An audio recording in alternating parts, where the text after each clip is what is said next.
Di ujung desa Karangsari, berdiri sebuah rumah kayu dengan halaman yang dipenuhi suara riuh ayam.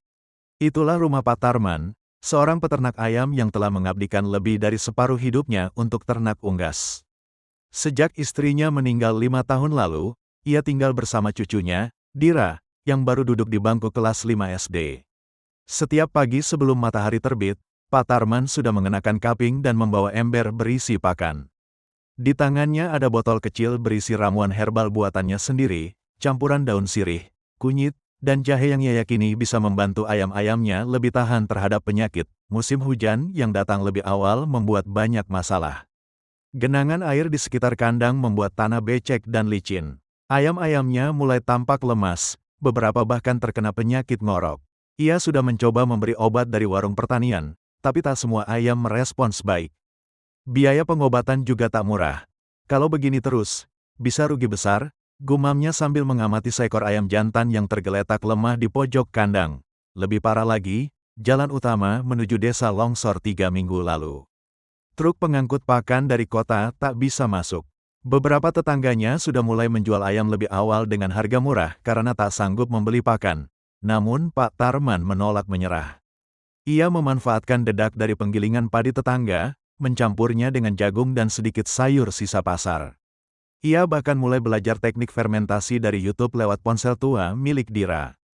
"Lihat ini, Pak," kata Dira suatu malam sambil menunjukkan video dari seorang peternak muda di Jawa Tengah. Katanya bisa bikin pakan lebih hemat dan ayam tetap sehat. Pak Tarman tak langsung paham, tapi ia mencoba. Ia mulai mencampur pakan dengan EM4, mikroorganisme fermentasi, menunggu selama 3 hari sebelum diberikan ke ayam. Hasilnya, beberapa ayam mulai kembali aktif. Harapan kecil muncul di matanya. Bukan hanya soal pakan dan penyakit, Pak Tarman juga menghadapi tekanan sosial.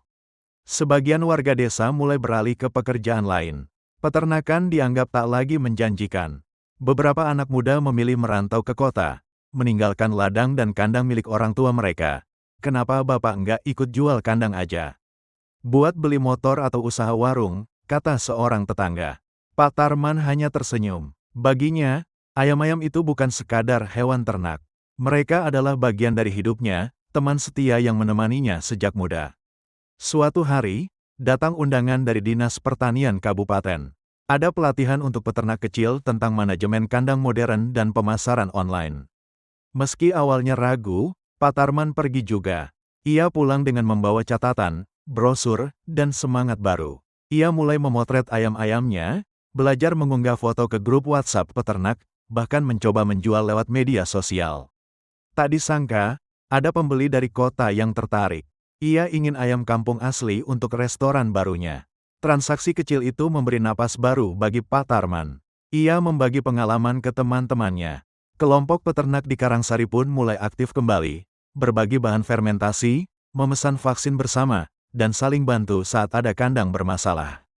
Malam itu, Pak Tarman duduk di kursi kayu sambil mengelus kepala cucunya. "Dira, hidup di desa itu nggak gampang. Tapi kalau kita mau belajar, mau kerja keras, dan nggak egois, kita bisa bertahan." Cahaya lampu temaram menerangi wajah tuanya yang penuh kerut, tapi senyumnya tampak tenang. Di luar, suara ayam berkokok bersahutan, pertanda harapan masih hidup di kandang kecil milik Pak Tarman.